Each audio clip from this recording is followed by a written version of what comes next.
Bonjour, Patrick, Végétosphère, j'espère que vous allez bien. Aujourd'hui, le Dieffenbachia, une plante verte de la maison, une plante d'intérieur.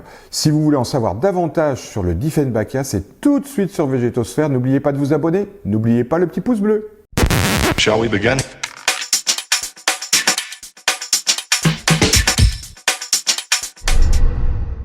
Eh bien, nous voici en présence du Dieffenbachia, une plante verte, qui n'est pas que verte, elle peut être tachetée, elle est maculée, elle est rayée, elle va aller du blanc au vert, vert pâle, vert foncé.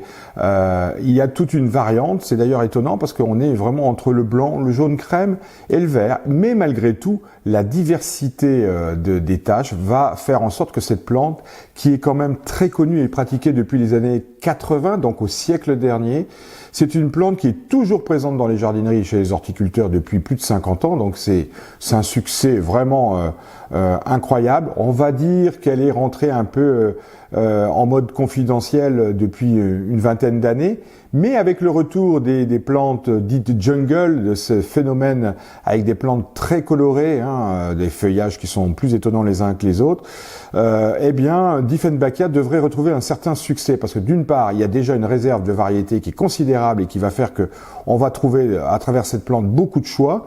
Et j'imagine que les horticulteurs, les producteurs vont s'atteler très rapidement à remettre et à refaire de nouvelles variétés qui seront tout aussi intéressantes que les aglaonoma, que les monstera et autres philodendrons au feuillage plus étonnants les uns que les autres.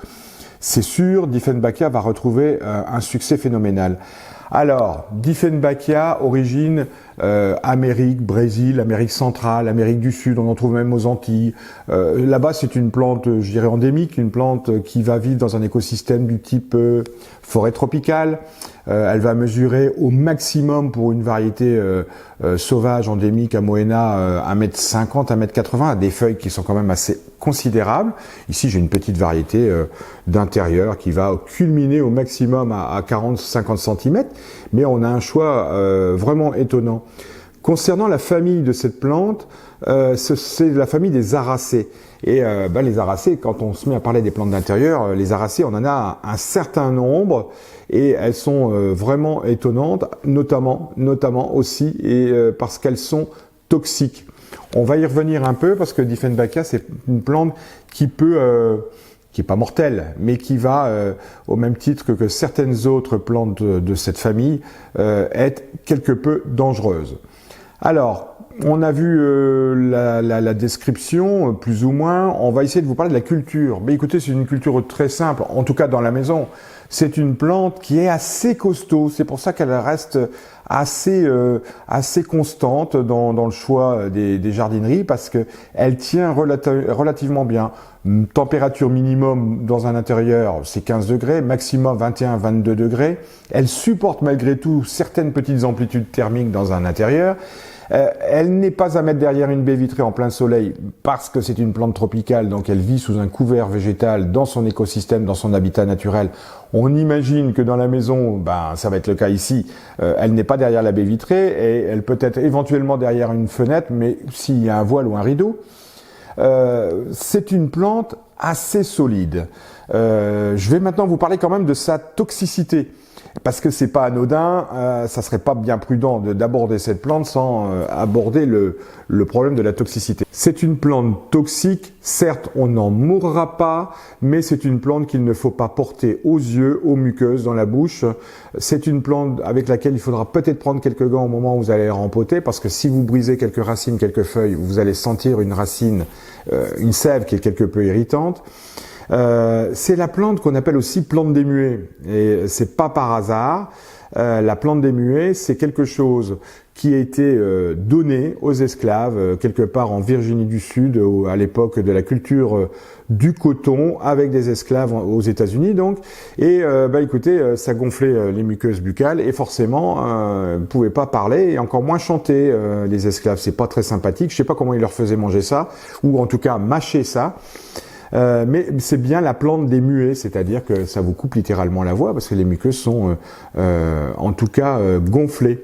Alors, on prendra soin pour les animaux, les chats, les chiens qui goûtent un peu tout et qui sont capables de vous retourner les plantes dans la maison. On fera évidemment attention aux enfants. Encore une fois, hein, la plante n'est pas mortelle, mais elle est quelque peu toxique, elle est quelque peu dangereuse. Alors, culture, on va en passer au rempotage, à l'arrosage et à la fertilisation.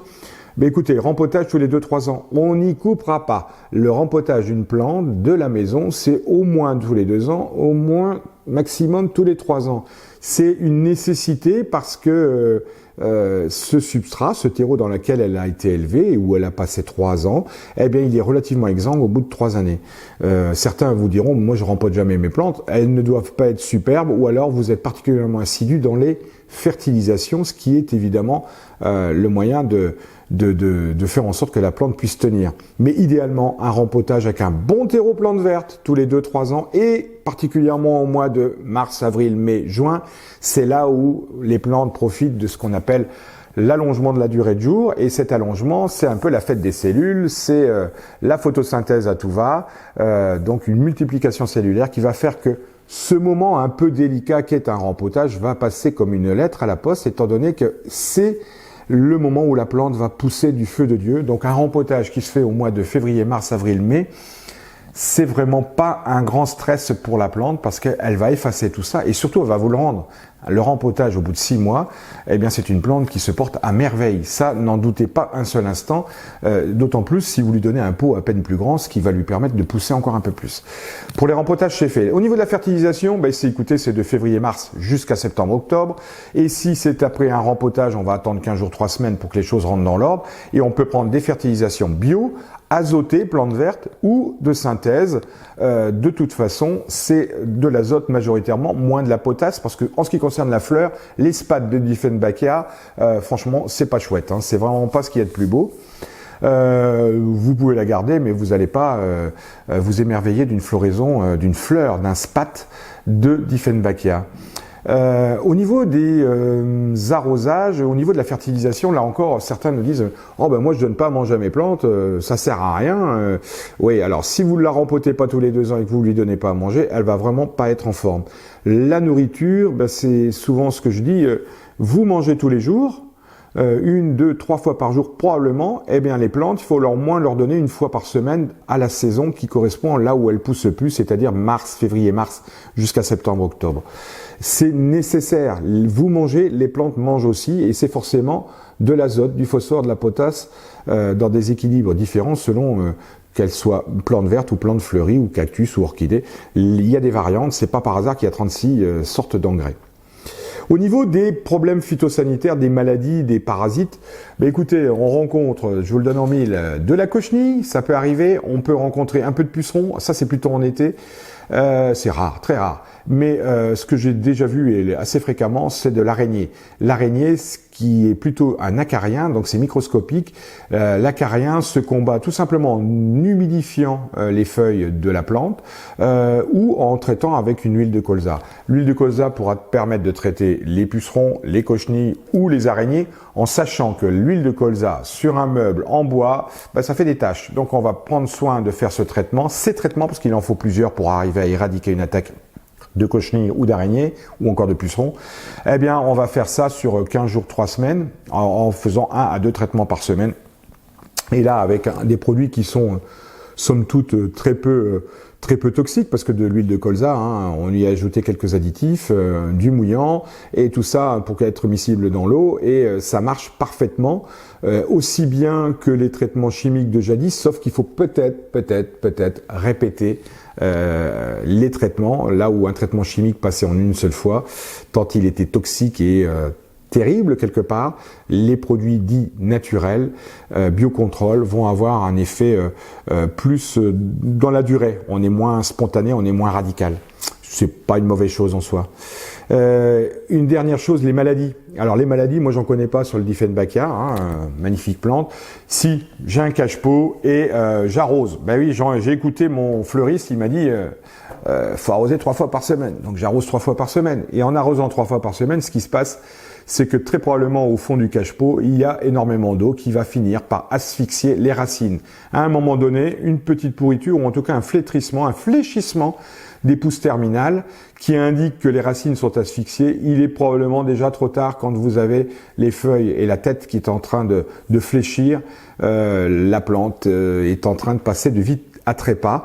Donc n'écoutez pas trop les jardiniers qui vous disent ou les fleuristes qui vous disent arroser 3 fois par semaine. Tout ça c'est fonction de l'intérieur. Rendez-vous compte, hein, je vous dis pas de bêtises. Arroser 3 fois par semaine, dans l'absolu, ça veut rien dire. C'est certainement catastrophique pour la majorité des plantes. 2 fois par semaine, ça veut rien dire non plus. On va tout simplement, pour vérifier si c'est nécessaire, on vérifie l'eau dans la soucoupe, s'il y en a une, dans le cache-pot, si c'en est un. Et si c'est un bac à réserve d'eau, on prendra soin de ne jamais remplir la réserve d'eau autrement que quand on va s'absenter 10 à 15 jours. On vérifie l'humidité de la motte et on voit si c'est nécessaire d'arroser. Là, c'est à peine humide, je pense que je vais lui mettre une goutte de flotte. Évidemment, quand on est en saison régulière, au printemps, en été, on va vite se rendre compte qu'il y a un besoin d'1 à 2 fois par semaine. C'est vous qui allez l'identifier par rapport à votre intérieur, la pièce dans laquelle vous allez vous trouver. C'est sûr, mais n'écoutez pas, je vous en conjure, n'écoutez pas les conseils qu'on peut vous donner comme ça en magasin, à 3 fois par semaine. C'est dans l'absolu, ça veut rien dire. C'est vous qui allez mesurer les besoins de votre plante, et franchement, c'est pas très difficile. Voilà pour le Dieffenbachia et toutes les variétés. N'hésitez pas à rejoindre et à lire la description. Il y a quand même quelques petites choses que j'ai omis de vous citer dans la vidéo, et on le retrouve par écrit. Hein, c'est rédigé de ma main. Les descriptions sont relativement fouillées et assez fournies. Je vous salue, je vous dis à très bientôt sur Végétosphère. N'oubliez pas de vous abonner, n'oubliez pas le petit pouce bleu. Prenez soin de vous. Au revoir. Shall we begin?